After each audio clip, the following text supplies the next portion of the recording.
I mean, resistance is fine. People like resistance. Oh, hey, Andrew. We are hot now, just FYI. Right. And hot. So hot. Oh, it's got me over there with the list. That's not good. That was just from one of our other games. I haven't inputted anything else. Okay, cool. So I need a link. He sent a link to chat. Just a second.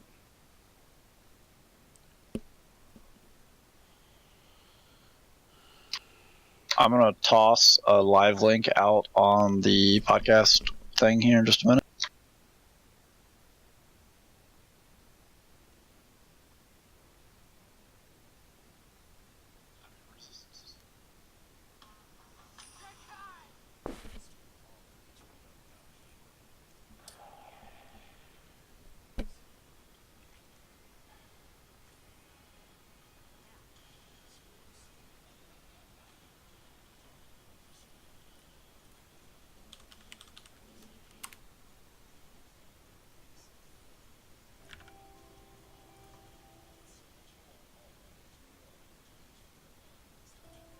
I believe in you.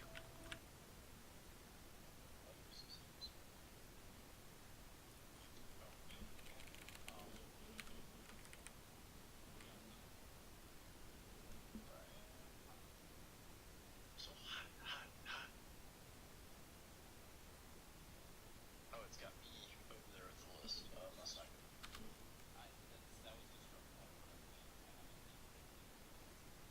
was just from one of our other games. He sent a link to chat.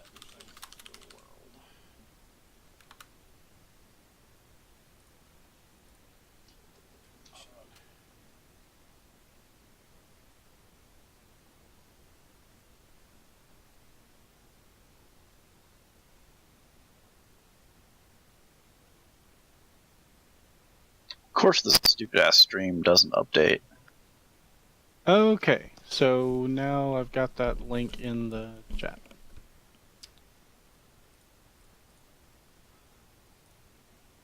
All right. I think we are pretty much set to go. So we never changed the logo on Twitch. Yeah. We're just gonna have to live with that, I guess, because when I publish this, it's gonna have the old logo on it. That's okay. It also says it's the 1210 Baron stream because Twitch is fucking terrible. Hey. Quick language. reminder: PG-13. I know. If you know, and I've already updated that information. It's just taking a while. I know, that's what I meant. Twitch is just bad. It just takes forever. Alright, I'm gonna go ahead and publish.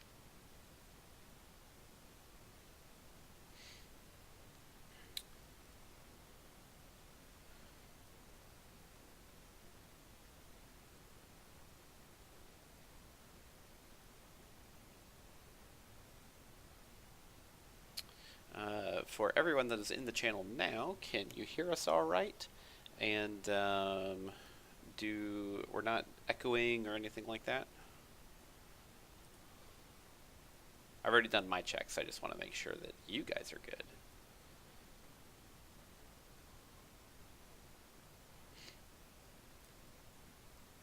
Everybody agrees we sound good.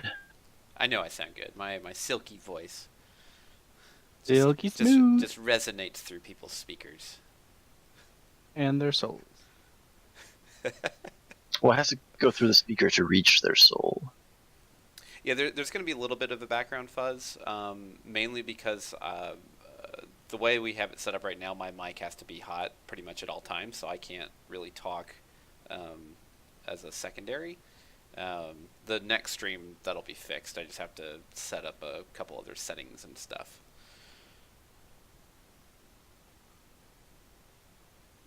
But the pro side to that is, if my cat decides to come in here, you will hear her cry her eyes out because she loves me so much. Or because you're neglecting it. Which is definitely what she thinks. Alright, Andrew, I put up the link for the resistance list. Okay. I'm pulling it in right now. All right. So, for those of you who somehow don't know, and yet you're here anyways, we're going to be practicing some openings here versus the dreaded triple Epsilon list, courtesy of our friends at FFG and the First Order. We've got a couple of lists that we've thrown out as ideas amongst ourselves. It's probably going to be stuff that people have seen in the past. And hopefully we can find ways to not just get utterly steamrolled.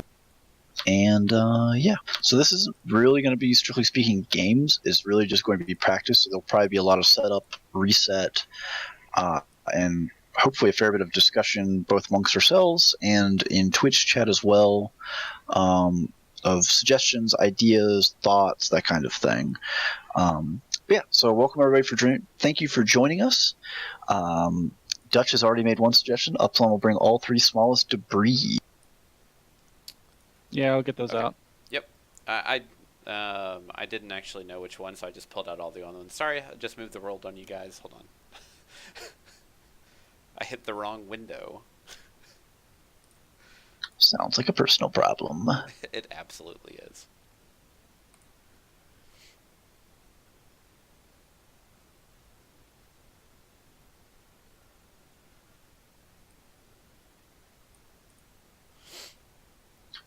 So while Joel is pulling out the debris, looks like we're going to start out with, obviously, triple Epsilon on one side.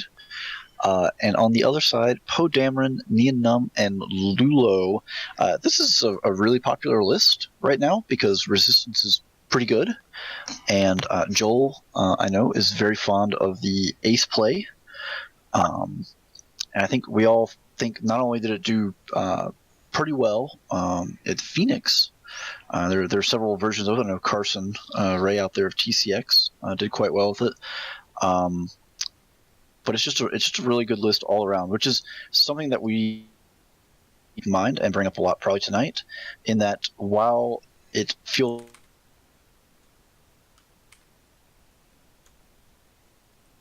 And we lost our host. Good night, everybody. But yeah, so we're running just hyperspace tracking data on dormants. Then both Starkiller bases have hyperspace and collision detector, and then Phasma on what we'll say is just the Vanguard to stop stuff from K turning behind it and all that kind of stuff. We don't know. Oh boy. Okay. So this, what total are you at with that list? 195. Oh, okay. So you got collision detectors on the front too. Gotcha. Yes. Yeah. Yes. Yeah. So that makes the obstacles more or less meaningless on the first 2 turns. Yep.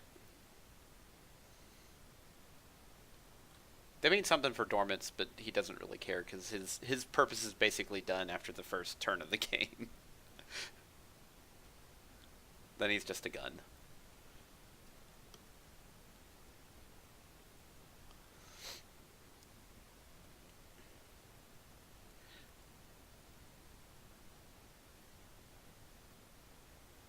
So we were, while we've been kind of talking about doing this, we've been trying to think about some ways that could possibly remove the threat of triple Epsilon just as like a base. I guess just like a core part of the list. I think that me personally, I think if you actually removed the wording to within range 2, that basically stops the Epsilons from catching you inside of your deployment zone. So if you deploy all the way back, they won't be able to get a lock on you, and you'll be able to weather that first turn without them being able to utilize their double mods or their double evades and all that kind of stuff. All right. So talking about this particular matchup. So this list can dig deep and get the bid. So we're going to go ahead and assume that the resistance list has the bid over the FO list, which in this iteration it does. So Yes. what the resistance player is going to do is going to pass first player to the triple epsilons, so that when they deploy at 6, Poe will not have deployed yet, and so he can potentially be placed in a position to be safe from the alpha. Yep. So with that in mind, the Epsilon player is going to take the first rock and put it in an inconsequential location. So he's probably going to 2-2 corner it on his own. Yeah, pretty much right here. And then even though the front two have collision detector, it's still going to be like you still want to make them burn that as fast as possible. So you're going to want to stick a big rock somewhere where it's going to have an impact at some point. So maybe like 3-3 here just to try to get it in the way. Then you'll pretty much corner your next one with the biggest one.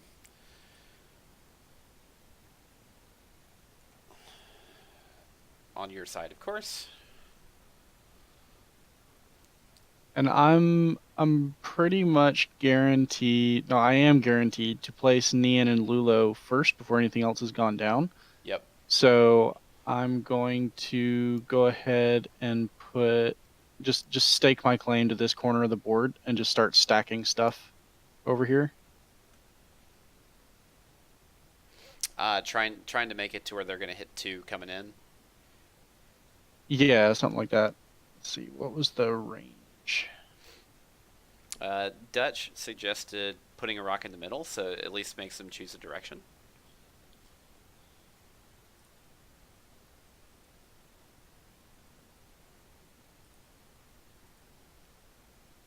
I mean, I'm not sure it does though with collision detector. I mean, they do kind of ignore it. I like the idea of trying to force them to hit 2 to burn collision detector as quickly as possible. Oh, hey, he's back. So, yeah. like, I can go ahead and put one here, right? I can take it over here and force a lot of awkward positioning when they try to come down the side. Because I'm gonna be putting Lulo and Nian in that top corner. Yes. And I'm gonna get one more placement. But I can go ahead and put this one.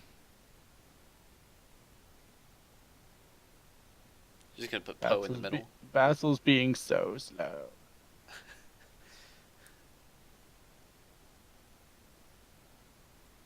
I think Steven died again.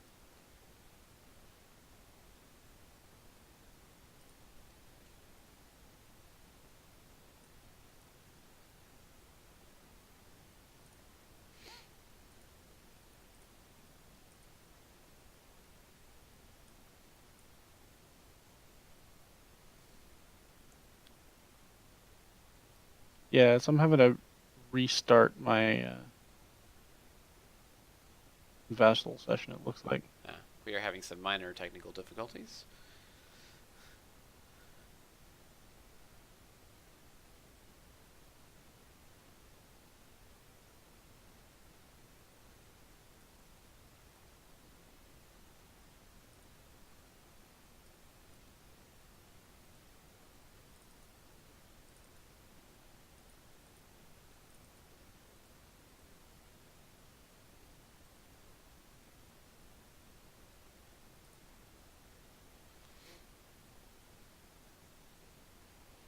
Hello, IKEA 555.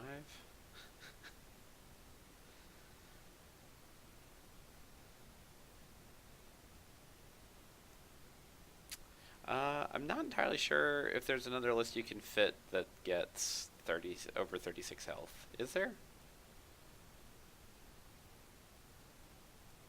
Can you fit 4? Can you still fit 4 Lambda shuttles?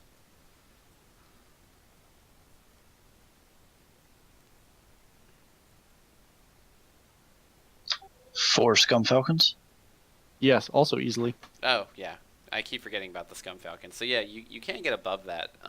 However, the effectiveness is nowhere near as good for like triple ups. And Steven's back. Yeah, sorry. Internet has decided to be what it's going to be, apparently.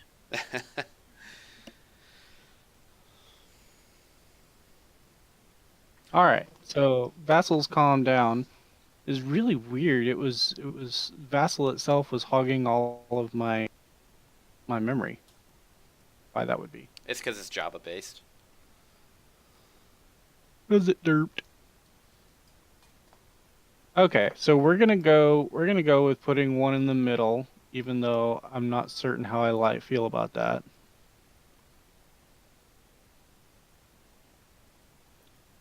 Let me make sure I get the rangefinder on.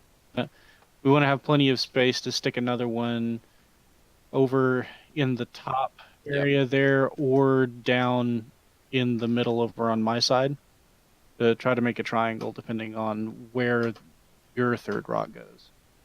Yeah.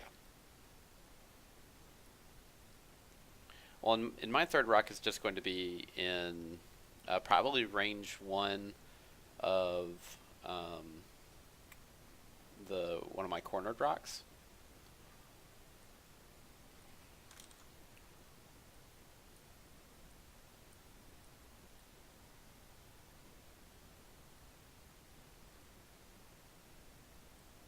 Actually, I think it's probably better to just go ahead and corner it in yours too. It's not going to protect you. It can't save you. So here's a question, because we know that how they ruled it at Coruscant, if Han with Boba place starts on a rock, that he has to actually roll for the damage, because that's just silly. If an Epsilon starts on a rock or debris, do they have to go ahead and burn a collision detector? Yes, indeedy. So that is one thing that you could possibly ding your opponent for, if they're like, well, I'm going to start on this rock. It's like, cool, you can burn a collision detector, or you can roll for damage.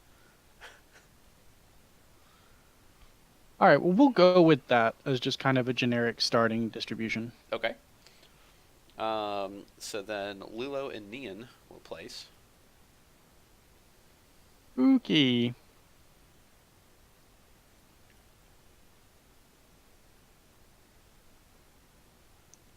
Our stand, yes, that was at Coruscant ruling that they made, because every Scum player had to field Boba.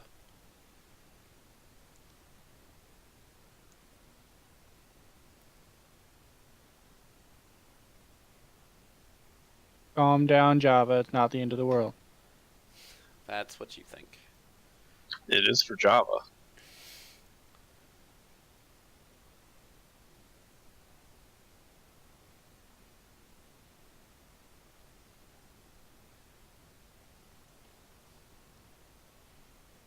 While you place, I will be right back. I have to go turn off my lasers.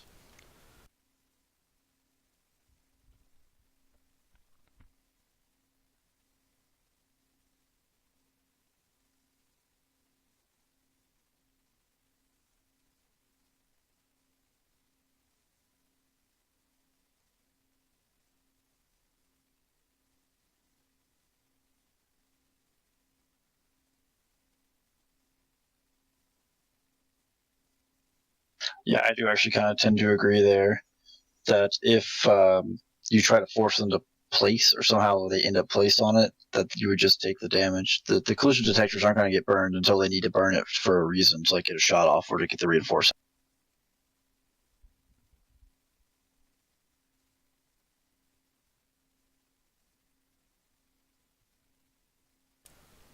And I'm back.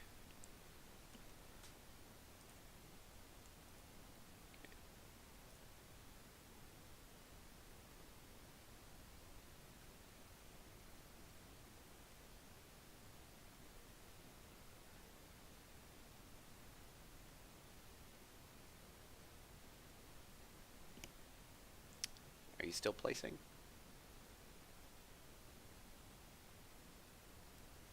Okay.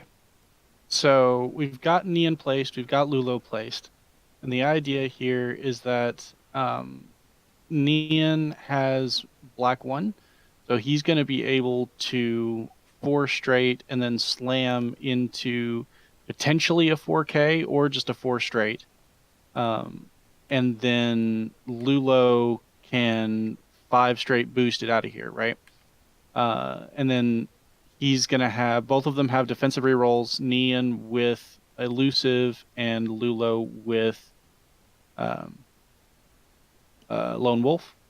And then they'll both potentially have a focus, particularly if Nian gets the K turn off after the slam. And then depending on the placement of the Epsilons, that'll determine where you put Poe.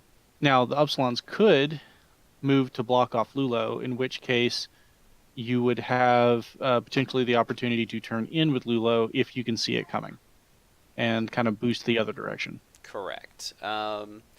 So pretty much, so SP1 is the one that has Phasma on it, and I think that's the one you want to be towards the center of the board, just to make sure that you have the most amount of area covered.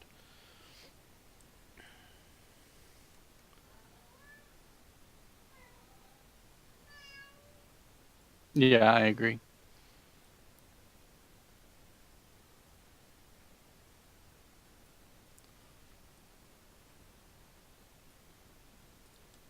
So this is about the furthest out you can get.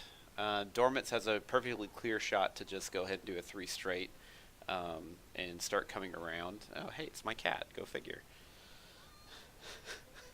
Now, with Dormitz, you might want to face him the other way so that he can 3-bank in behind SPP 2 and cover the coming in fast option. I think you actually. I mean, I think that the ups player would actually want to cover more around the center of the board. I mean, Dormitz gets to do that turn 2, right? Because if Dormitz goes the other way, then he 3-banks in, and he's like right next to that rock, right up behind where SBP2 is right now, and he covers the coming in fast option in between the Vanguard, right? And then the following turn, he still has the option of hard 2ing into the center if covering the center is where you need to be. Okay, that's fair. So I have readjusted his positioning. Excellent. So in response, I'm going to put Poe as far away from you as possible.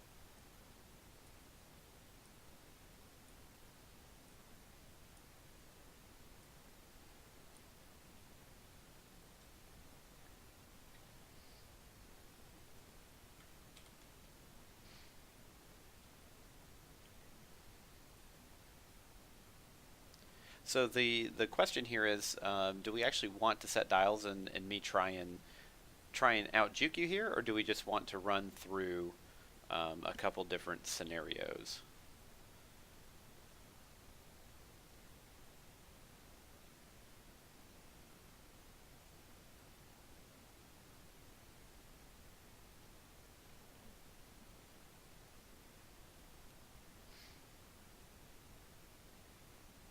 Yeah, so the reason why the trip Epsilon list is really strong is one because they can place out really far and then they can force an engagement on turn 1. However, you also have the fact that Hyperspace Tracking Data gives free tokens at the beginning of the game, and since all 3 of them have it, you can basically stack 2 evades and 1 focus. So then, only thing that one of them has to do is go ahead and either coordinate a reinforce so one of them can target lock, or both of them can target lock, and there's really not anything that you can do about it. And that's what makes it so hard, is because you're like, oh cool, well I can do a lot of damage to these, except for the fact that they have 2 free guaranteed evades, and if they chose to reinforce, you're basically doing 2 shields to them. Probably, on average rolls. Hey, Andrew, unlock the vassal room. Steven got kicked out. He needs to get back in. Ah. It is unlocked.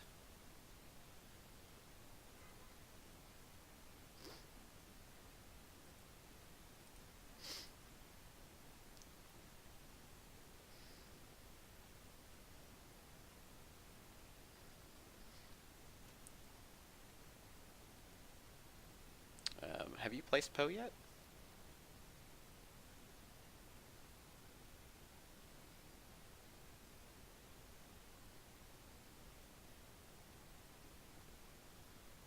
Apparently he has not. That definitely sounds like a no. Yes. Hey, can you not hear me? We can hear you now.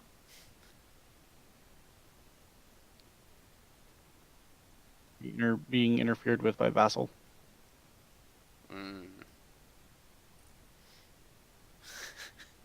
It's definitely Joel slow playing on purpose. He's famous for slow play. He is. So while we wait for him... Okay, so now I'm voice activated, and you can be sad.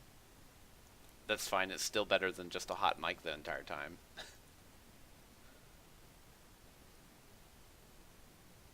The important thing is Poe is placed now. Yes. Yeah, pose in position.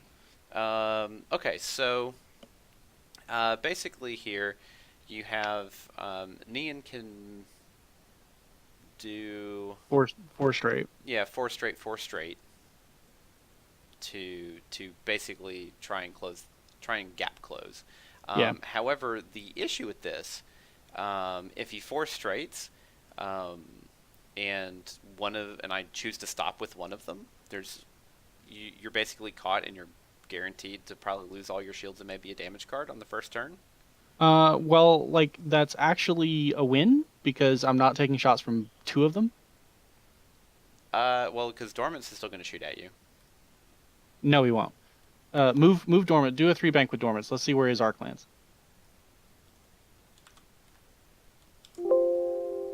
So if Neon does a 4 straight,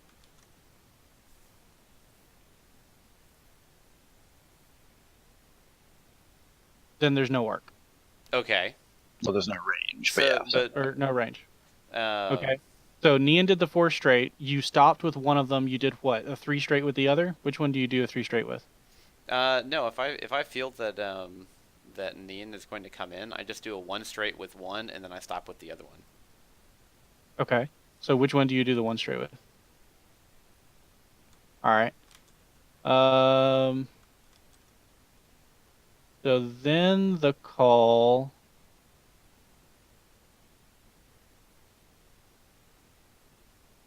would be, yeah, so Neon is going to end up trapped here. And he takes a ton of damage. However, you did not get a target lock on him. Because you would have moved first. Correct. So what I'm facing is reinforced out of all 3, probably. Yeah. And so I just take the focus and hope to still have 2 or 3 hull. Yeah. And that's probably the best you can hope for that. You don't want to burn out, or you don't want to black one super early. Right, unless it actually gets me out of a bunch of arcs. Yeah. Well, and you'll get to see that on them. So that's like scenario number 1 is I jump in, you slow play it, I take 2 shots, probably still have 2-3 hull. Mm-hmm.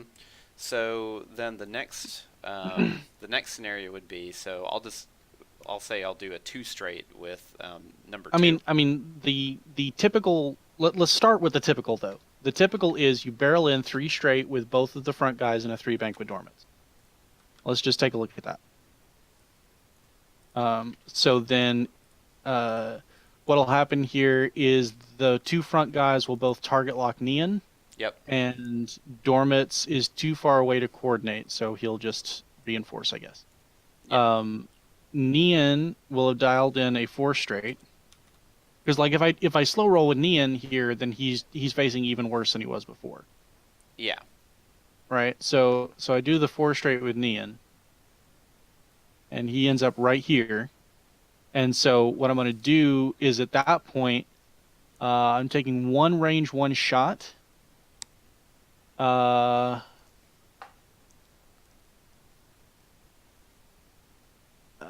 the question here is, do I take the range 1 shot? Well, the range 1 shot has a target lock, so that's really high chance of 5 damage. That's a really bad day. So I think what I do is I burn black 1 here, right? It's So also important to know that dormants would move first, so you'd coordinate. Yeah, if you're all running it too, you have a choice of moving. gotcha. So one of them has a reinforced. So Nian ends up flipping, doing a 4K off of black 1, right? Mm-hmm. So that is. It's just do shift 4 and then a control U.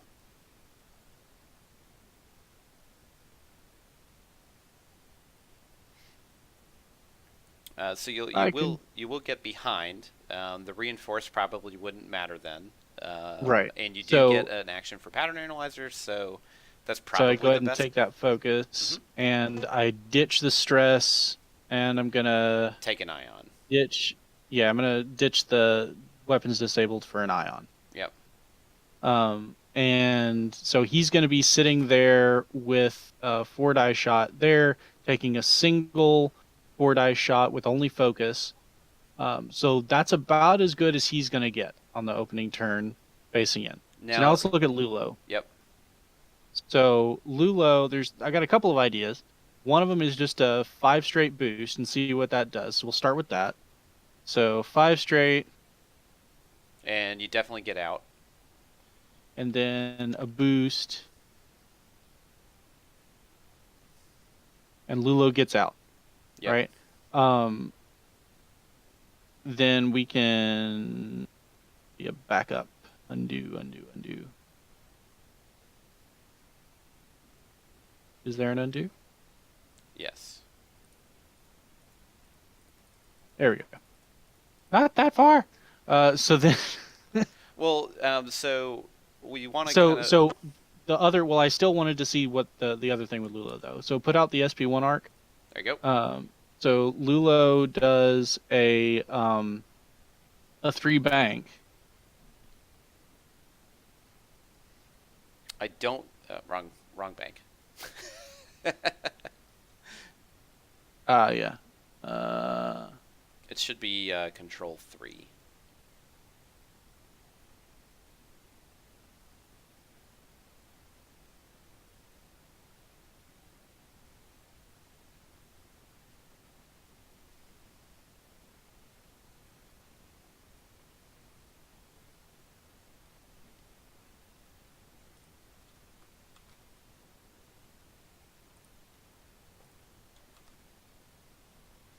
So, there we go. Yeah, so your 3 bank. All right, so a boost so will then, definitely not get you out. Right, but the idea here, what happened there? I didn't barrel roll it. So undo the barrel roll. The idea here was to see if a barrel roll out and then a boost would get it, but that's not as good as the 5 straight boost. So yeah, it's definitely the 5 straight boost that you want to. Mm-hmm. So what you can also. But if number 1 here just decides he's gonna nab Lulo, and he does the 3 bank instead, I don't think there's any way Lulo gets out. That's what we're about to try and do. That's why I'm backing all the way up.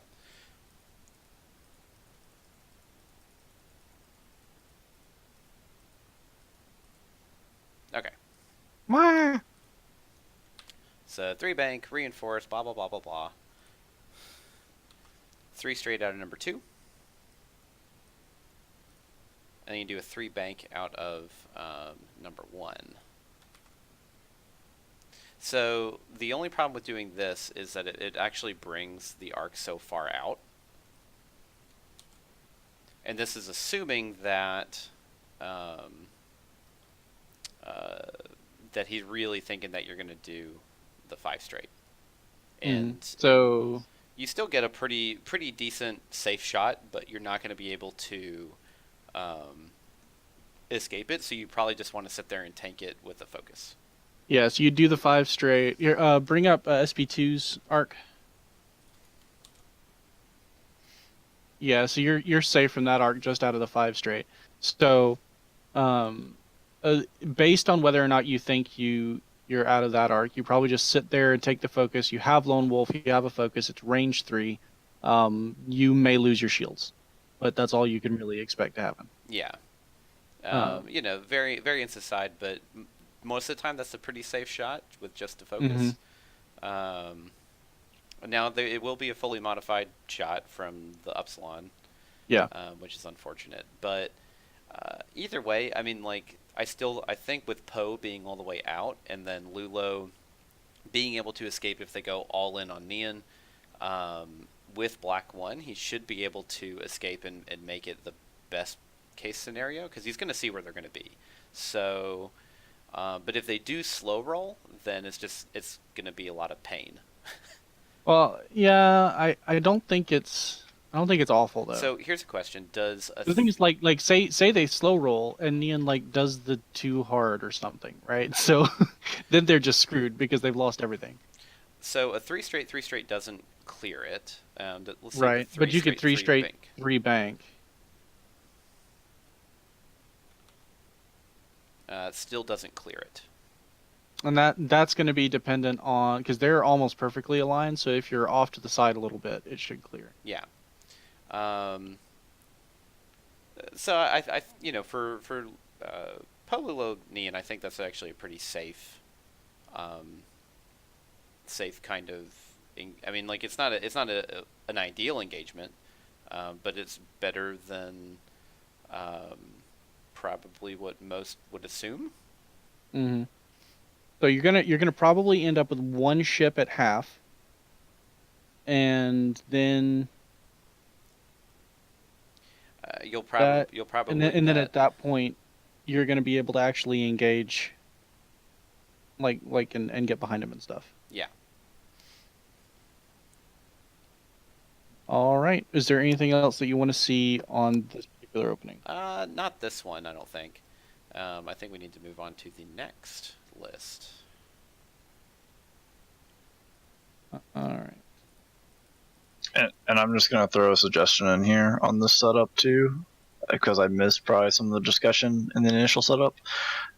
You could also very easily just put either T70 in a corner and put Lulu in the center, just so that the block can't set up and guarantee you can possibly catch 2 ships in an arc. You can only get 1 at best. Mm-hmm. And then if the block wants to commit to the center, then you get a lot more space to work around it.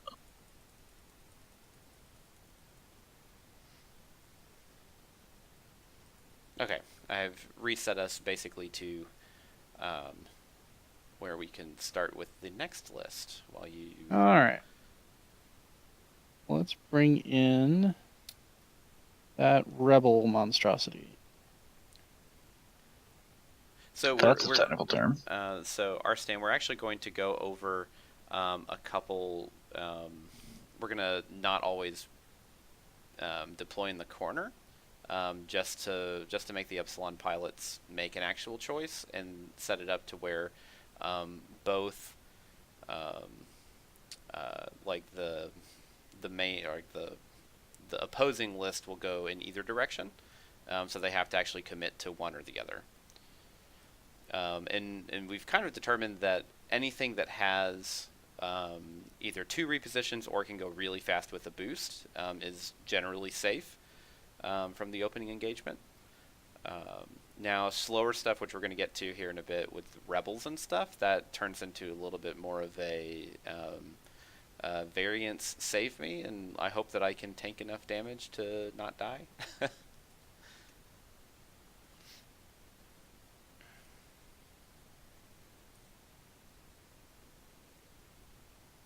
We got 46 viewers right now. This is awesome. People are very concerned about Epsilons.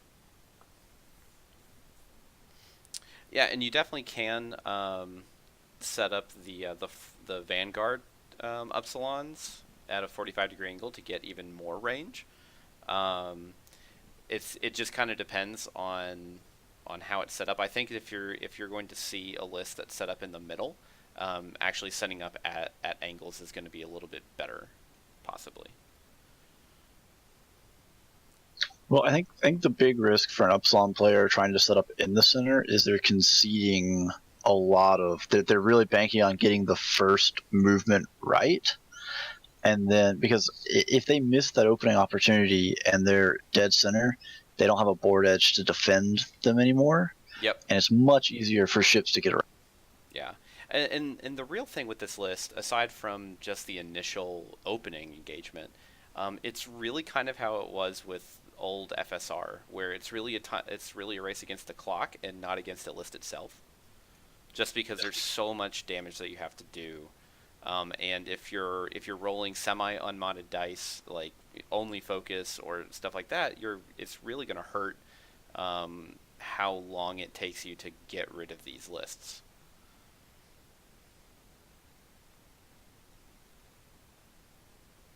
Okay.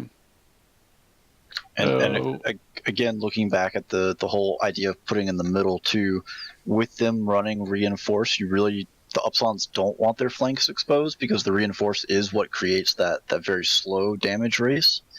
And the more sides they expose that allow a ship to get on there, the more the reinforce stops mattering.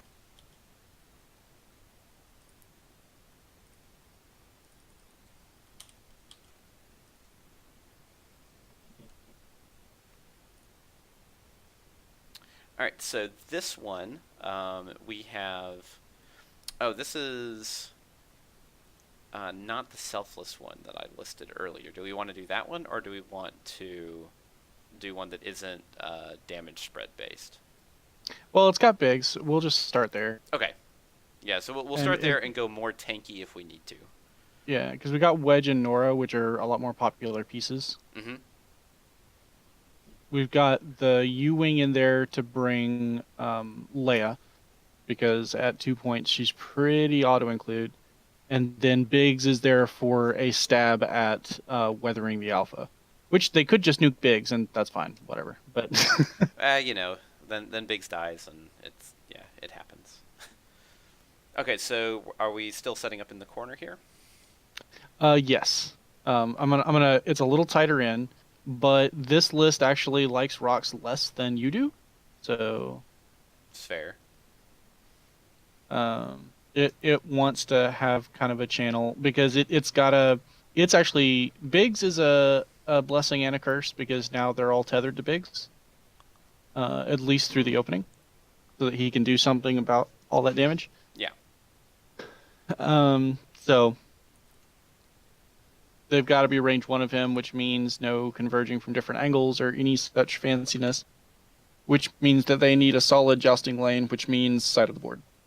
Okay. That's fair. And we're just going to keep the rocks how they are. This is probably the best you're going to get right now. And just for the sake of time.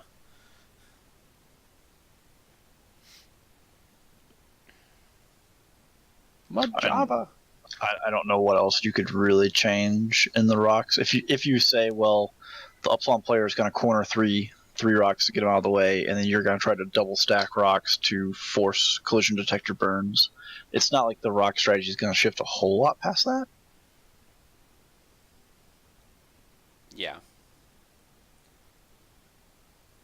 I'm really interested to see where he's going to fit. Oh, okay, we're going to go Nora over there. And Nora and Wedge could change places. It's not.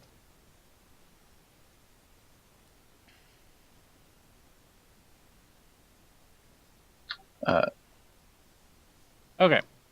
So at this point, the Ups player knows that they're dealing with a slow-moving list, so they're gonna pounce. Like it's gonna be three straight, three bank. That's the play.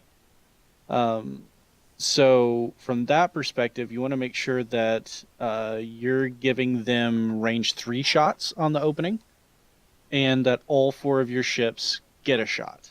So I think that that's a 1 straight out of everything. So we'll just see. Go ahead and the U-Wing moves first, so we'll just go ahead and 1 straight that guy. And then move the Upsilons. Okay, so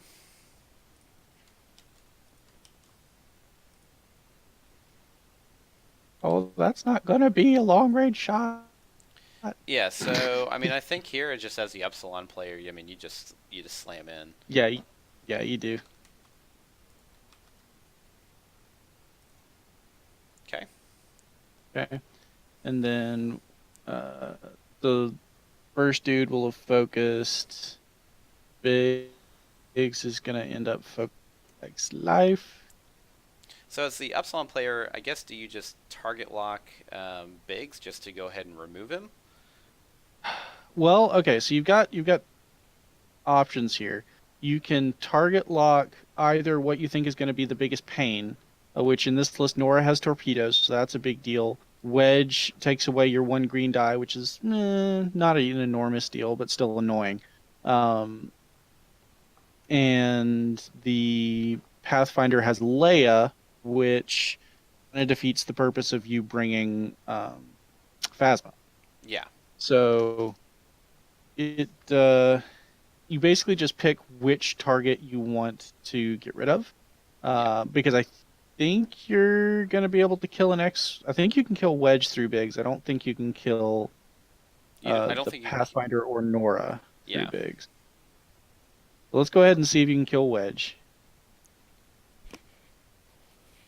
And so and to further complicate it, so Biggs is going to focus, the Pathfinder is going to focus, Wedge is going to focus, and Nora grabs a lock on SPP2. Mm-hmm. So we have basically a range 2 and a range 3 shot. Both will be fully modded from the Epsilons. Throw some tokens down on the Epsilons.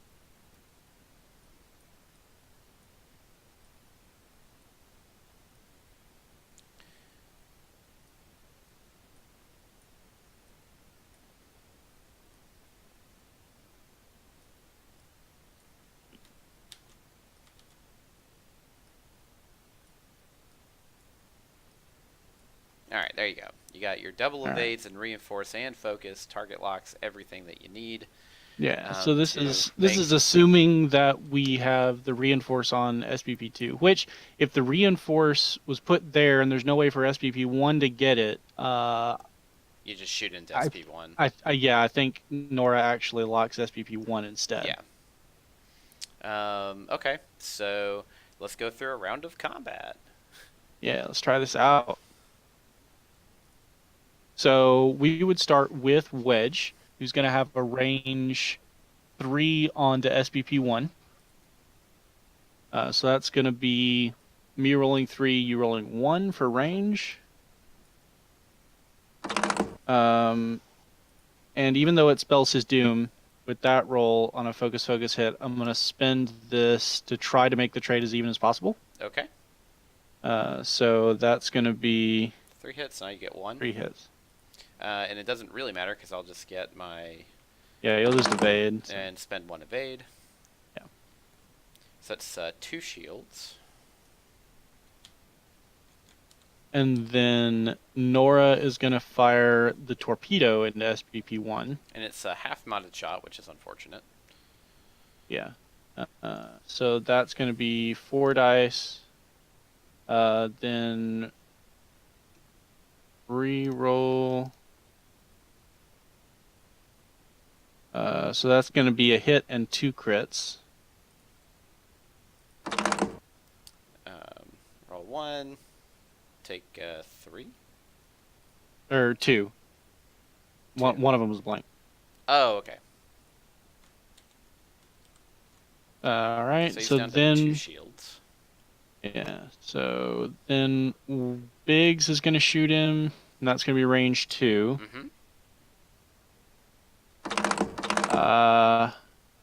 He's going to go ahead and spend his token as well. Yep. And so that'll be... You're really bad at this. I am really bad at this. Just hit the spend button and it automatically changes the results. There we go. That's what I was trying to find. But I got the add button instead. Yep, then you spend your evade. Right. So that's all the shields on SPP1, and then it's their turn to shoot. Mm-hmm. So at this point, you're facing tokenless everything. Yep. So you're going to shoot with the range 3 one first. That's how it works. Yeah, so going 4 into dice wedge. into wedge. And spend the focus. Mm-hmm. For 3 hits and a crit. And Wedge rolls nada, so You get we're 1 going to extra. absorb.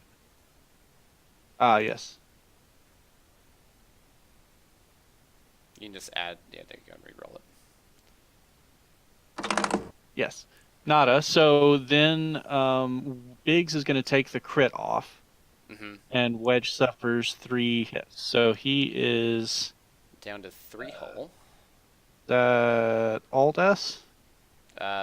Control Alt S, and then Control Alt H for hull. All right. And Biggs has taken 1 crit onto the shields. Yep. And then the second one, which is a range 2, is going to be shooting at Wedge. Yeah. Spend the target lock. And spend it for 4 hits. Go figure. Okay, and then 2 dice. So I block 1, take 3. So Biggs takes another 1. Wedge lives. Okay. That's probably the best case scenario.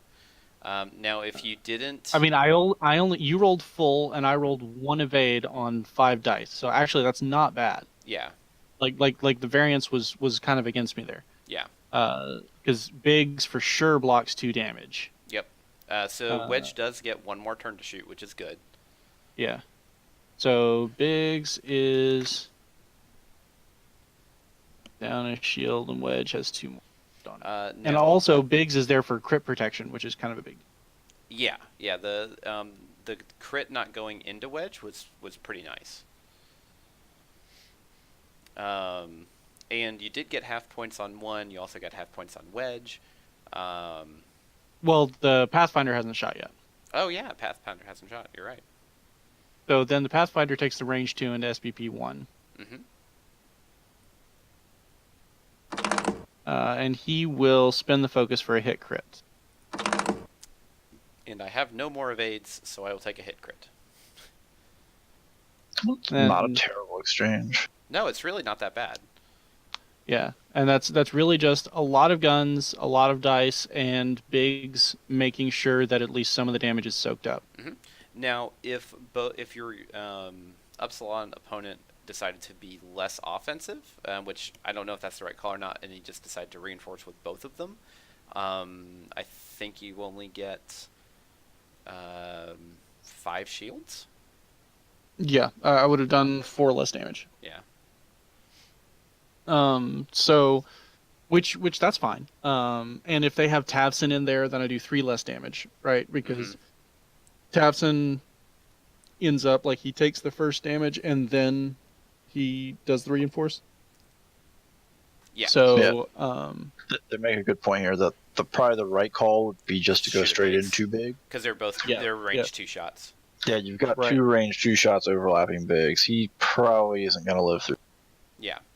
Yeah, definitely the right call for the Ups player, because this is like, as the Rebel player, I'm not too sad about this. I still have my Leia piece, and Nora is sitting pretty, and she's got some staying power. Meanwhile, Biggs is still going to be soaking shots. Wedge gets 1 more round of fire. Like, this is pretty good. Mm-hmm. So the Ups player definitely wants to go into Biggs in this scenario. So there's not a lot you can do to save Biggs. The only thing that you could do is to put a bunch of selfless in the list, which means you have to cut corners somewhere and get some pieces that aren't quite as flashy as Wedge and Nora. But then you only ever rolled 1 crit. So that's, in that exact scenario, that's only 1 damage that you managed to pull off of Biggs. So if it's like the exact same rolls, and Biggs gets 1 less green die over the whole exchange, then Biggs does end up dying, because you only pulled off 1 damage instead of 2. So the right call is definitely to shoot into Biggs, and I'm not sure that there's anything the Rebel player can do about it. Now you can suffer a hit or a crit with Biggs. Yes. Yeah, not just a. Right, but selfless is only a crit. Yeah. Selfless is only a crit. So if the opponent So if you do stuff like you have a lower initiative pilot in there, or one that's right at 3, you can put Biggs in the back to try to make sure that you get that range 3 shot off of at least one of them. Mm-hmm. And if they don't, I mean, we're going to assume that they're going to put Dormits at a 45 and push as far forward as they can, but they might not. Yeah. In which case you get range 3 from both of them, and Biggs gets to have maximum green dice and maybe lives through the exchange, which is a bad day for the Epsilons. Yeah, Um, if it takes them 2 turns to kill Biggs, that definitely really hurts because even with reinforce, I mean they will go down. It just takes a while. yeah. So I think that this particular arrangement for the Rebel list is not optimal, and I think we knew that going in. But selfless, maybe one selfless in the list is good to try to cover Biggs a little bit. Mm-hmm. But if you spamming it isn't going to really actually help because the number of crits is not going to be very high on average. Yeah. And you probably want a lower initiative ship so that Biggs can go in the back and do a 1 straight on the opening. Yep. All right. So what's next on the docket? Oh, Boba. We want to see if Boba can face tank this. Yes. Do we want to do a middle deployment? I don't. Well, for the Rebel list, it's not going to do anything different. Yeah. Like you still just joust. That's all you can do. Yeah. Well, no. But Boba can do the middle deployment. That's fine. So we're looking at what, Boba, L3, and Finn? Yeah. Mm-hmm. So that's going to give you the opportunity to go in with a coordinated reinforce on Boba, take a focus, hopefully get some reroll, leave L3 back a bit, and then try to bring Finn around. I actually think you put L3 facing down the side of the board, and you just 1 straight. Yeah, exactly.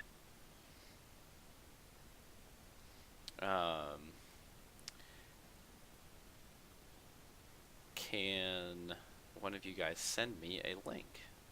Yeah, we'll do. Just 1 second.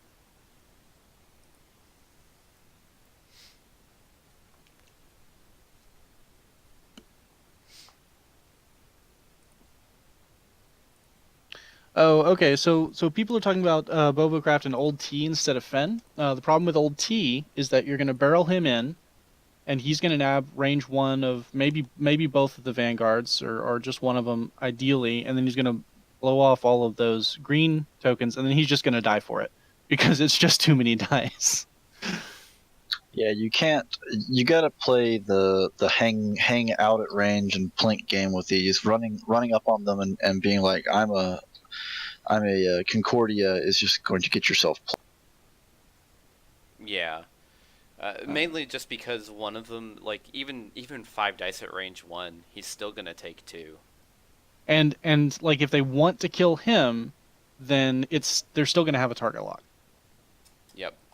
But we can put it through its paces. That is what this is for. So let's go ahead and let's say he has elusive. Let's do that. Give him as much possibility to live as we can. This is super tank old Terok. I'm old.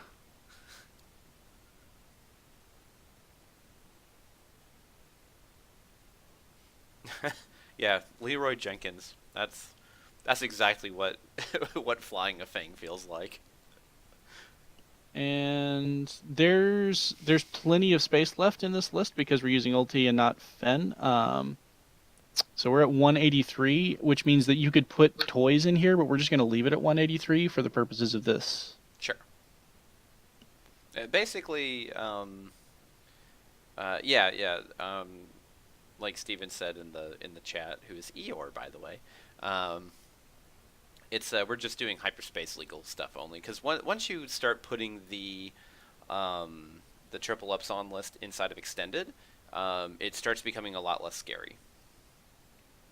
Yeah, I think the 2 big issues with Old Terok are, one, you're going down from 6 to 5, and then proccing his ability against this list especially is just kind of a death sentence. ideally you're going to make use of the I6 Fen 1 to be able to place after the Epsilons, because you're going to carry a much larger bid just because Scum, haha, things are cheap. And 2, also against the rest of the field, because you got to remember, this isn't the only thing you're going to fight in a tournament. You might fight one of these in 4 rounds, like that. You got to have tools to deal with other things out there, and there's going to be a lot of Poe, there's going to be a lot of Resistance Han, there's going to be a lot of other things where being at 6 is going to be to your benefit.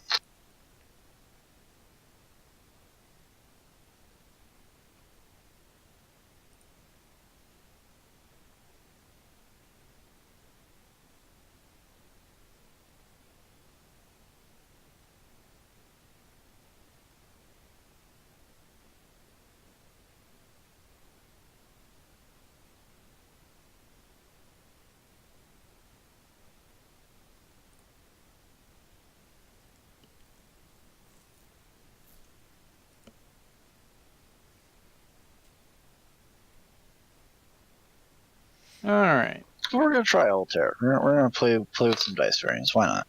Yeah, we'll just put it out there. Okay. So you've got space in here for toys, so you can do some fun stuff. But so before you place that, let me put the other ships out there, and then you can kind of see where you want to adjust it to. So what I'm going to do here is put Boba up in, since I can't actually get away from you. Yeah, Boba doesn't move fast enough, I believe. Right. So what I'm going to do is I'm going to put Boba in one channel. And then I'm going to put old T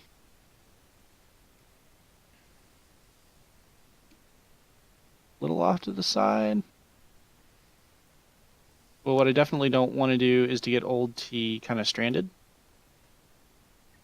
Yeah. So he needs to be close-ish to Boba.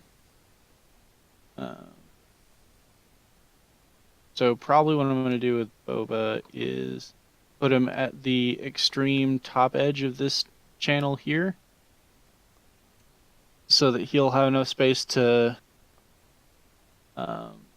do the 4 straight in and kind of and bank boost if it comes to it around that debris.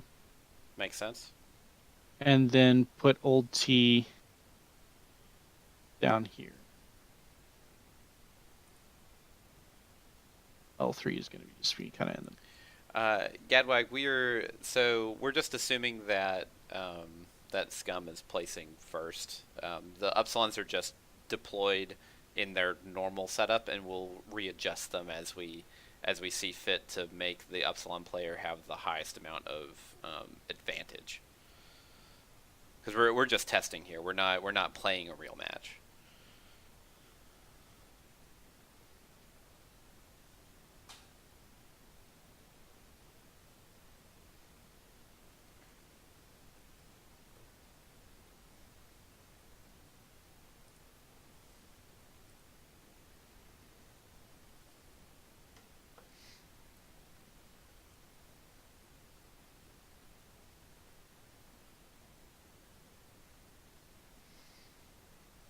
Okay. Oh, so you're even putting Fen over here. Or no, that's Alterac. Never mind. Right, yeah. So, all right. So at this point, you would get to choose who you're going after. So if you want to go after Boba, you probably set up about where you're at now. Maybe you shift up a little bit. If you want to go after old T, you probably shift everything down. Yeah. Well, so I think like with this setup right here, you can actually 3 straight with both of these, and they won't hit any of the debris. Mm-hmm. All right, so you just want to try it as it lies? We'll try it as it lies, and then I think if I was the Epsilon player, I would actually deploy lower to catch old Terok and just remove him. Okay, so we'll see how it goes here. Just as my input, looking at this, my instinct as a Scum player would definitely be to put L3 on the outside of Boba, just so that when she does the one straight, if the Upsilons want to commit to that piece for whatever reason, it's moving away from the guns, so they can't just pick it up as an instant. Well, I mean, if it's on the top of Boba and it's moving away, then it's gonna lose coordinate range. So probably And if they're actually, shooting at that and not Boba first turn, then I'm happy. So. yeah. If Well, you if it's just in a one straight, no, actually, instead of doing one straight, I think you actually one bank with it towards the inside of the board, just so you can get a gun on something. okay, fair enough. I mean, if they want to commit to killing it, that's fine. It's kind of a loss. Yep. So Dormants goes first, and then blah blah blah. We all have the tokens.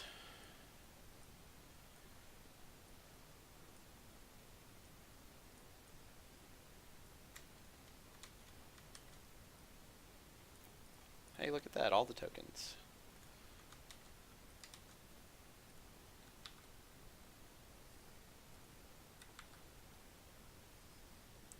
And look at that. Didn't All even right. need to worry about any type of collision detector. Yeah, so we're assuming that they're gonna target lock, and they're probably both going after Boba, looking at the positioning. Yeah, that's probably where. I mean, you could probably go after Boba here. Now Boba could technically escape one of them. He'd have to commit to shooting out the back arc. Now they can't both have reinforce. Well, they If can you if have you a don't target target lock. lock. Well, I'm saying if you have a target lock, they can't both have reinforce. Yeah, we're just gonna go for max damage here, and we'll do the same thing we did last time. Okay, so L3 does a bank and coordinates reinforced to Boba, Yep. and then Boba does the fastest blue on his dial because he wants to nab rerolls. Just a 3. So that's a 3 straight. So the reinforce was red, but we're gonna clear it with the 3 straight. And it looks like you're actually barely gonna, and this is still based on like lateral positioning, but you do clear that range 1 from the SP1. Yeah, you can't really count on that. You're probably taking Yeah. range 1 shots from both. Yeah. But that does mean you get both. You get to reroll both your green dice for whatever that's worth. You don't have a stress at this point. I have in this scenario, Boba has perceptive co-pilot, so that's going to be 2 focuses for him. So he's sitting in a pretty good spot, Mm-hmm. all things considered, except for the fact that he's about to get 10 fully mounted dice. Then old T is going to see if he can do something about those full mods, I think you do 2 straight and then a boost focus. and then just kind of see, yeah. So if he does the 2 straight, And then you just boost focus to remove the this guy's. so you probably angle in to nab the shot on SBP2. Yep. So that's going to be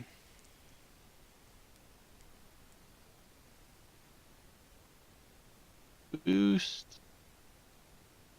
and focus, and so he ends up stressed, which is fine because he was going to be stressed anyway. Yep. Because you technically could dodge it if they just did the 3 straight. However, it's obviously they're looking at Boba here just to try and remove the power piece that can shoot while running away. Yeah. Because old Tarak, I mean, he really wants to be in that range 1 in front of everything, so he's kind of an incidental. Okay. So old T removes all your green tokens, so that clears reinforce as well. Yep. Well, that's from the one that's SP1. Yeah, just SP1. Yeah. Yep. So that actually shifts the shot, so it's going to be firing into SPP1 Mm-hmm. with as much as possible. Yep. So maybe L3 starts straight on and just does the 1 straight up, just Yeah, to make just sure to make that sure you've you got have- Archon. Yep. Yeah. Because every damage will count. So all right, so going into combat phase, we'll start with Boba, and he's gonna have. It's probably a range 2. What's that? Control F. Oh, never mind. We'll just say if they're both range 1, then they're both. Yeah, range yeah, we'll just do both range 1. So, so that's gonna be 4 dice into the non-reinforced Epsilon, and I get 2 rerolls, and I think you don't spend it there. yeah, I'm really trying to face tank this and play for the back arc later. Yep. So just 2. And take So 1. 1 damage, yeah. And then old T is going to do the range 1 shot. And I don't think you spend it. Just No, definitely don't spend it. Just on the off chance that you switch targets here, because Boba's looking pretty good defensively. Yep. You've lost 2 shields, and then L3 maybe takes a range 3 pot shot, maybe doesn't. Yep. So then we're gonna do range 1s into Boba. Yeah. So you do the range 1 through the rock right now. That only has a target lock, yeah. Yep. So it'll be 5 dice. Target lock. Which 5 dice target lock, 4 hits, that's about average. Yeah. Because naked, you're looking 3.5 hits average. Yeah. So 4 is about right. So Boba rolls 3 dice. Gets to reroll 2. Is going to spend a focus. And 1 damage. And so he's also got reinforce. So that's a total of 3 damage mitigation or 1 damage taken. Yep. Then we have the full mod coming at you. So this one we're 4 hits is expected, 5 is probable. And it'll be 4 hits. Okay. And so this is going to be a little less defensive without that rock there. So rolling 2 dice and spend the focus to cancel 3 again and take 1 damage. Yep. And that is exactly how you want that entire engagement to go. And Boba has taken 2 shields and has weathered the alpha. They're not going to get multi-actions ever again. Boba gets to shoot out the bat, and you still have a fully healthy old T. Yep. So, like, that's actually feeling pretty good. So, okay, so now let's do, let's just say we have a range 1 and a range 2 into old Tarok instead of Boba. Like, let's say I actually converged on that. Right. Yeah. So we'll just roll the dice here. So the range 1 would be the the half modded one because you'll have a target lock. So, and that doesn't look good. That's a dead T right there. So, Which that's not too unexpected. Like, you really only expect 4. Yeah. But even with 4, like, okay, so I roll this, right? And then I spend elusive to reroll the blank. And then I spend the focus. And you still take 2 crits. And I still take 2 crits. Like, ulti dies to the range 2 shot. Yeah, for sure. And you die to the range 2 shot. So, obviously for the Epsilon player, just going after ulti first is probably the best way to do it, because the Scum player is saying, all right, I'm going to reinforce, we're going to go head-to-head here, you're going to do maybe 3 damage to me at best, and that's it. Otherwise, you can just remove ulti. It doesn't even really matter because you still have half-modded shots, even on the one he strips. And it's just Concordia face-off does not add a result, it changes a result. You're never getting above that 3 evade pool. Yep. And there's just too many red dice coming at you at a time. So I think that the best course with this list, if you're teching against Epsilons, is to go with Fen, to be able to place, where the Epsilons are not, and take a bid. So so you take the bid, and I think you still place mid-board. to force them to where Fen will actually be able to get a shot on that second turn. Or on the Well, first turn, you sorry. place mid board with Boba. Yeah. Yeah. Mm-hmm. Yeah. And I know I don't think it really. Well, actually, I don't think Boba has a 4 straight, right? Yeah, he does. Yeah. It's not blue.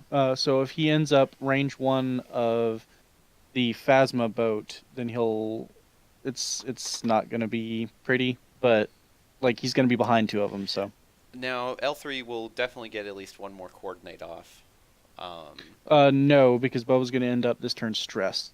Oh yeah, you're Yeah, right. Fast is going to shut that down. So he's just going to be on naked dice pretty much. Well, he's gonna be on his own rerolls turn 2, Mhm. which facing only 1 shot half modded from Dormits isn't the worst.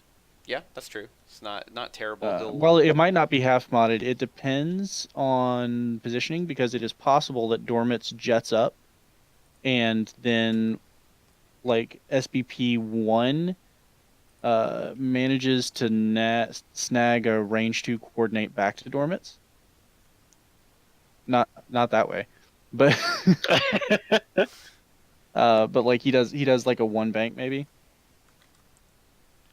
Mm-mm. Yeah, you're Okay, just, you're just running out of real estate. try the 2 straight here. I mean, you can just do a 1 straight. I mean, you have collision detector. Oh, never mind, because old Because old is T's in the way yeah. there.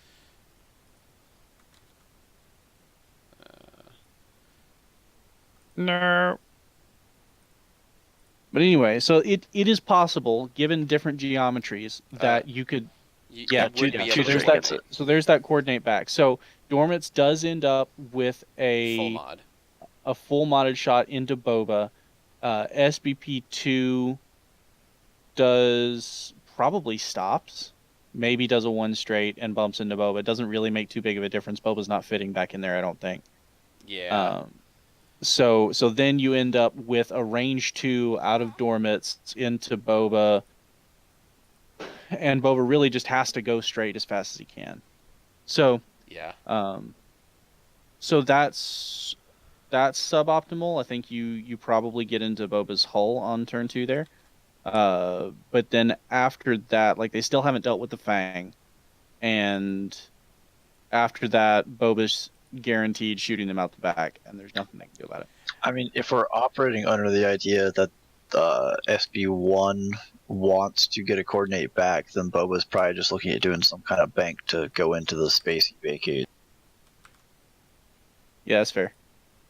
Just because you have a back arc, you're going to clear arc that way. You have a boost available to you. You can, like, it's hard to box him in, I think, just because he's going to see where everything is, and it's going to clear that space. Yeah. If you want to coordinate, or you just stop and you just live on, a half or no mod play there. Yeah. Boba's not too scared of a half mod, as long as it's not range 1 and he's got, range 1 on other ships.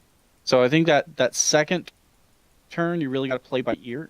Remember that Boba has a rear arc and you can do all sorts of funky things. Like you can probably fit the 2 hard in here, if Vanguard 1 moves out of the way, you can fit in there. But you've always got to be cognizant that they could just stop to try to snag a second turn shot at the same target.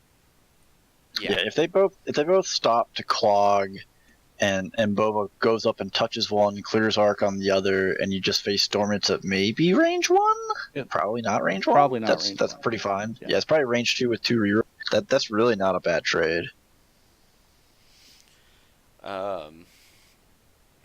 But yeah, I don't think old T's the right call. I think you just have to go with Fen, because if you're playing averages and he has a focus, he actually can escape unscathed from the 5 dice range 1 if they're rolling just a little bit below full strings. Mm-hmm. Yeah, no, it can happen, but you're really playing into variance there. Yeah. And then if the other one happens to nab you range 2 full mods, you're losing half points for sure. Yeah.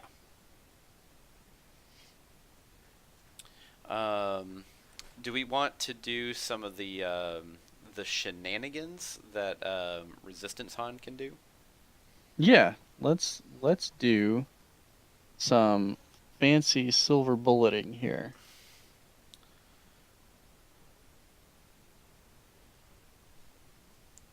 Oh, I didn't realize Ken from District Foundry was here. Hi, Ken. Did you not see the name District Foundry? It's kind of a giveaway. Well, no, yeah, no, I see it now, but I've been paying attention to the game and not chat. That's your job, Steven. Is it really though? It should be. I actually didn't make the connection until you brought it up, so. Secret Order painting. We got Matt here. Man, I think Vassal has a memory leak. Like my installation has a memory leak or something. I just ran out of memory for Vassal, having to shut the whole thing down. It does that from me from time to time. I mean, it's Java based. How exciting!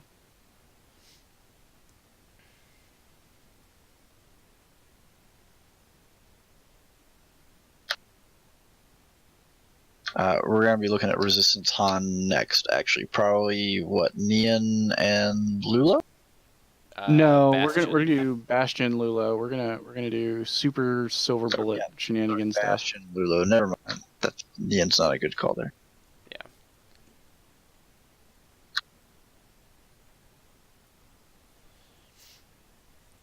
Now, obviously, where all of these, kind of scenarios and stuff are, they just need to be caveated with, Hey, Andrew, unlock the room so I can get back in. Yes, I can unlock the room. It is unlocked. Whee! It is now locked. Whee! But obviously, like on the table, like physically there's always going to be a different situation of how your opponent wants to play it, everything like that. These are just kind of the most common ones that that we've seen so far, and kind of how we think it should be played. For the Epsilon player, of just being hyper aggressive and getting that alpha strike off as early as they can to get ahead on the damage race.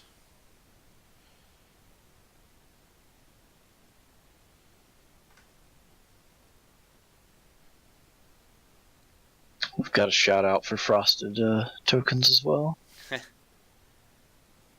Yeah, there's just so much health to chew through that it really does feel like old FSR, where you're just really racing against the clock if you can survive that first exchange. Thankfully, at least in the FSR comparison, the Upsilons would have given up half points in first edition. They definitely give up half points now. The big risk is that your small bases, just in one bad round, can give up half points as well. Or they just die. Yeah, or they just kind of die because bunch of dice. Yep. Yeah, we're pulling up a Resistance Han list now. All right, Resistance Han in the chat.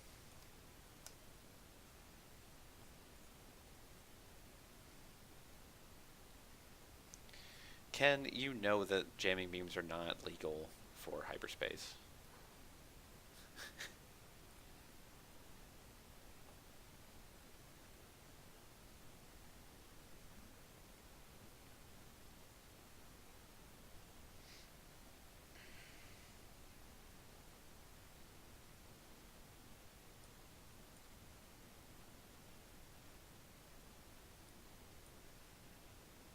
Oh, you will absolutely see this list in Extended. However, I think there will be a lot less people flying it just because they can fly other things. And this list loses much of its potency once you get it into an extended field, I think. I may be wrong. Because there be monsters. Like Redline, Whisper, things like that. I don't... Could Whisper actually escape? No, Whisper's in trouble. I mean, you just cloak and then hope? Yeah, pretty much. You are having some trouble loading in a resistance squad. I see. am. It's sad. Well, you figure that Yeah, out. I will be right back. I've got options. Because Yasby exports XWS.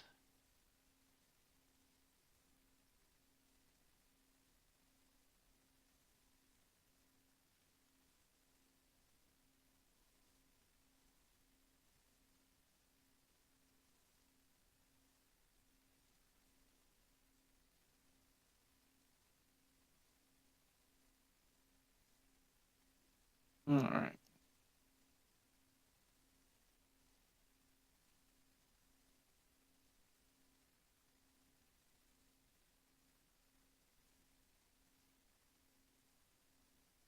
So this list has the same Lulo. So as we already explored, you can kind of set up facing sideways down your own board edge and do the 5 straight boost, or you can do a center deployment, do something fancy there. And then Bastion in this setup has BB-8, who is only 4 points on an I2 chassis, and Black 1.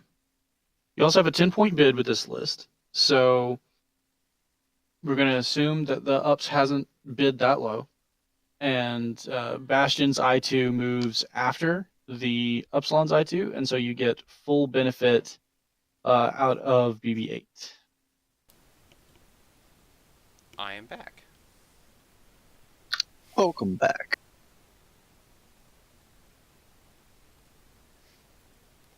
You can do something fancy because you're going to BB-8, right? So I'm going to set up facing a rock. Oh, how cute. And then Han's going to go last. I don't know. You can... Probably going to make you choose a little bit more. I'm going to put Lulo over here. So I think you set up Lulo sideways still? Well, I agree, but Steven sounded disappointed that we didn't do a center deployment with Lulo facing in. So. Oh, okay. Well, Steven's disappointed by everything. Okay. Yeah.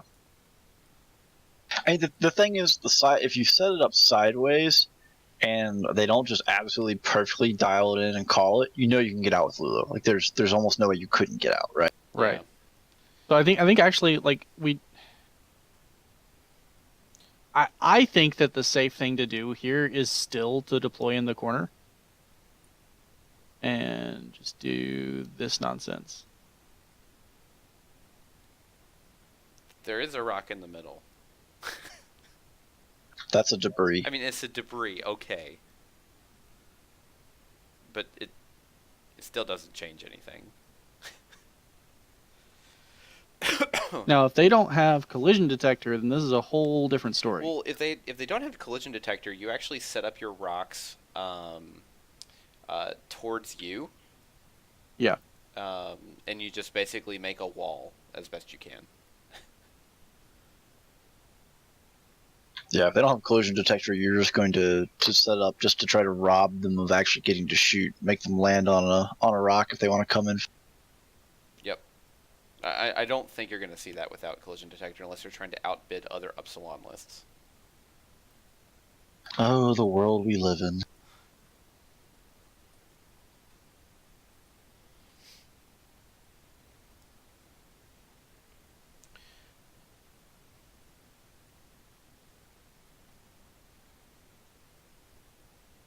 Bastion actually wants to be a little further over. Okay, so we'll just say that we're going to make this as hard on you as we possibly can. Mm-hmm. And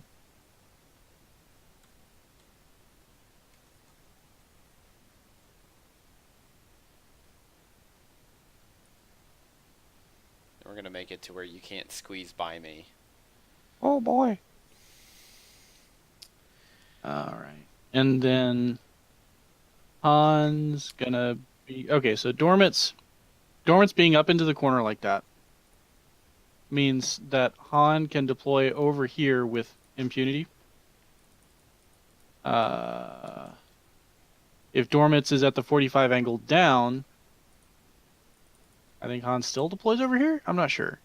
But given the current, because like if Dormitz is out of 45 facing downward, then he's gonna bank out, and Han maybe has space to 4 straight boost past him.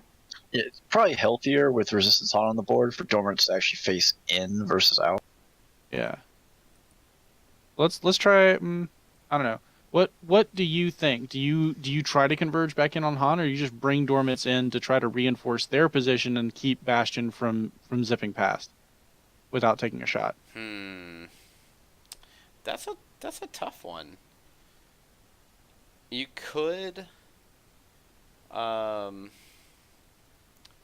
so Dormus doesn't have collision detector.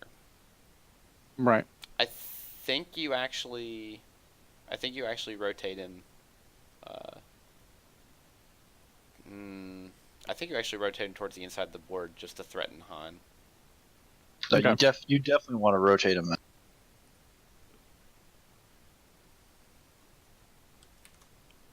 So what that means is you're pretty much guaranteeing that there's going to be a blind spot behind the Epsilons Yes.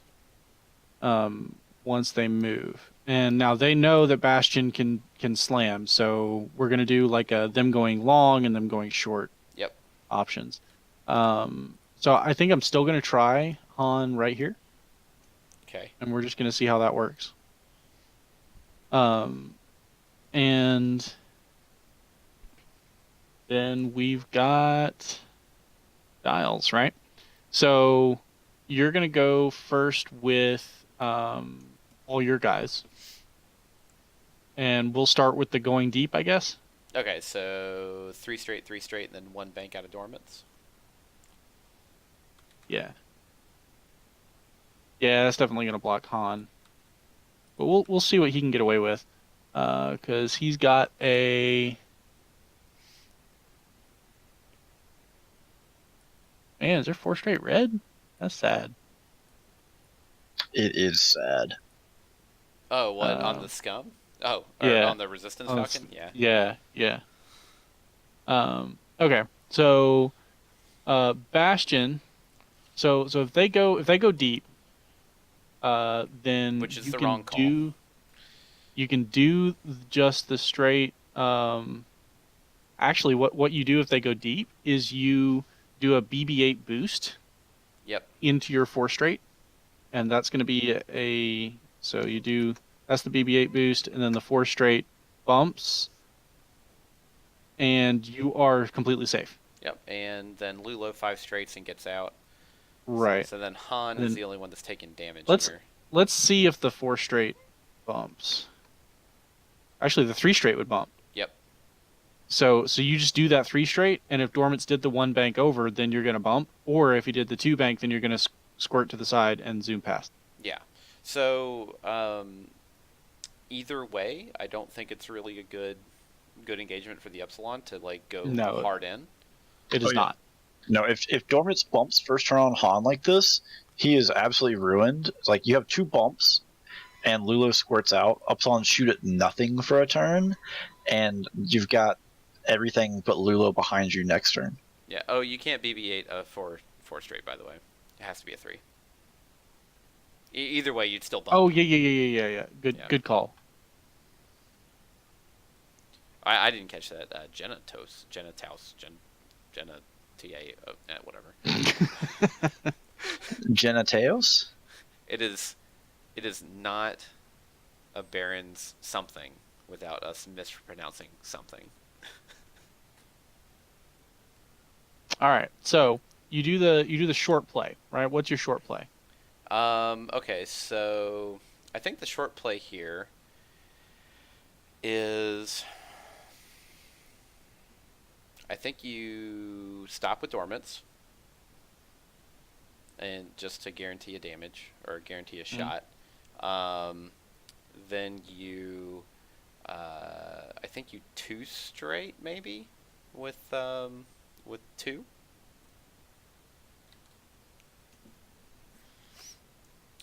And then I don't think you can 1 bank this close. So then I think you actually just 2 straight with both of them. Okay. That covers a decent amount. Or honestly, So you don't really need your action on the second one. You may actually just want to converge and bump into number 2, just to guarantee that Bastion can't bump into number 2 and not get shot at by something. okay, we'll go ahead and try that.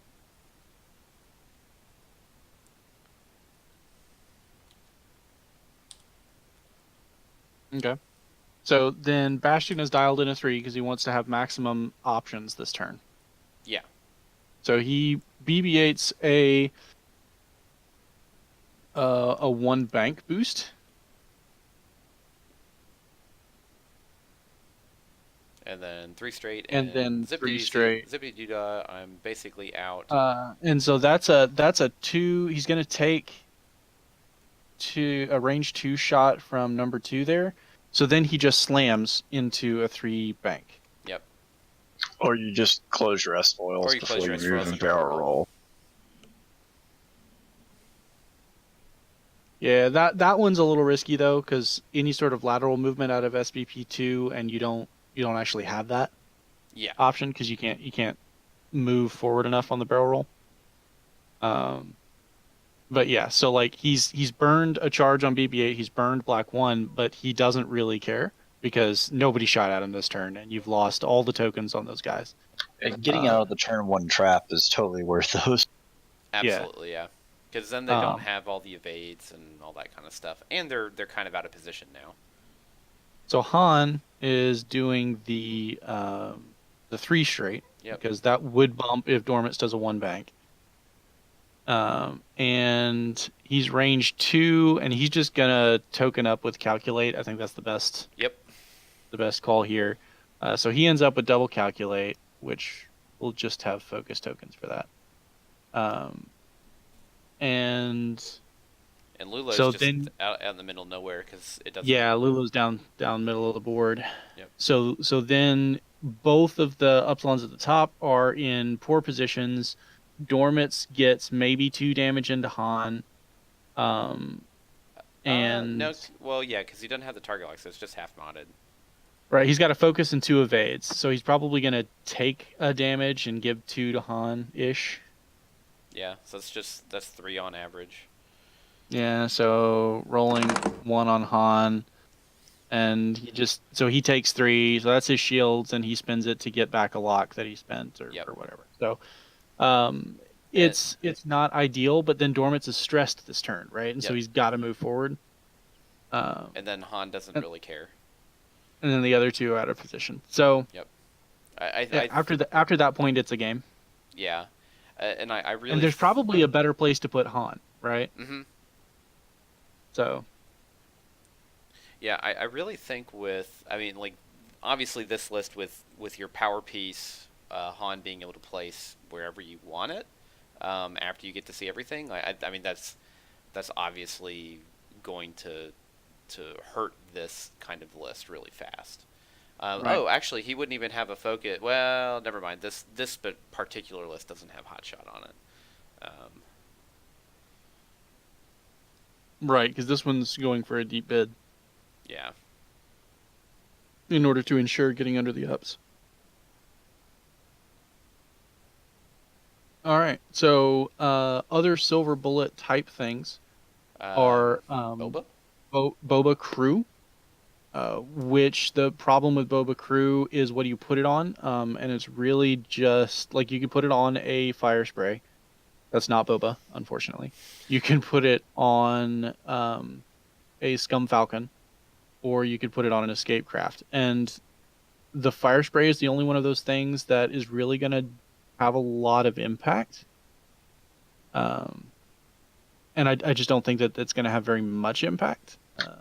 Scum Falcon isn't terrible. You just don't throw enough dice. Right.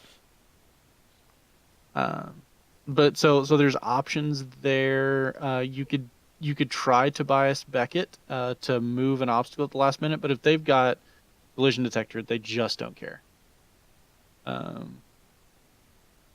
Because you can't put one under them with Beckett, I don't think. Let me double check that. But even if you could, they'd just be like, "Oh no, I'm gonna take the damage." Of course, you'd put a debris under them if you could. Yeah. So it's really interesting because the Upsilons have the same damage profile that Yeah, it has to be beyond range 2 of any ship. yeah. So yeah, you can't. Um,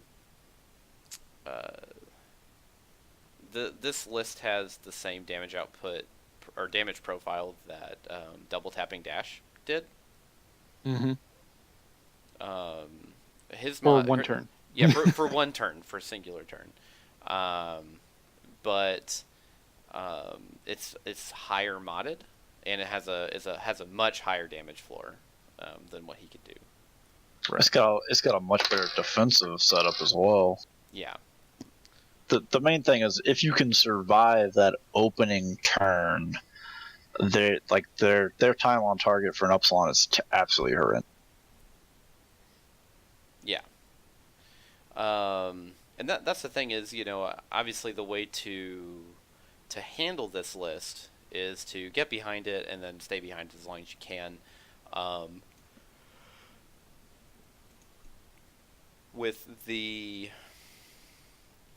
With this particular list, with Bastion, Lulo, Han, it's a really solid counter to triple ups, I think. Just because of one, the mobility that Bastion gets with BB-8 and Black 1. Lulo is already fast, and then Han can reposition if he feels like it, but then he just gets to place already out of position for the Epsilons. But yeah, it kind of what our stand said is that reinforces it's a time issue. It's just the fact that you won't be able to push enough damage in. Like if you're rolling 3 dice at it, you're going to do 1 damage. Yeah. And that's just what you have to accept. So at that point, really the game is you've got to preserve your own points. Yep. Because if you let them get ahead, you're not going to have time to catch back up. Yeah.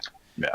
It ends up being a very, very patient game where you have to really accept that you may not kill anything, but you may be able to half one or half two of them, and you can only bleed so much. So you need to be really cognizant of the points. Well, and the thing that's also really important too with Han in particular, or just any Falcon, you cannot put them out of position. If you get a turn where you accidentally get caught by 2 of them, you're probably gonna die. Mm-hmm. You're definitely giving up half points. Oh, absolutely. I mean, unless just the dice gods just say completely otherwise, like there's just no way.